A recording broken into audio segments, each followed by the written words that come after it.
August 13, 2025. The ground temperature is 32 degrees Celsius or 89.6 degrees Fahrenheit.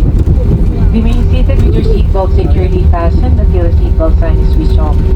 For an orderly manner of disembarkation, passengers must remain seated and await instructions for deplaning. We shall commence passenger deplaning as soon as we receive clearance to do so. May I remind you to take precautions when opening the over's storage bin. To retrieve your items that may have shifted during the flight. Passengers who need assistance, please approach our cabin crew at ground stop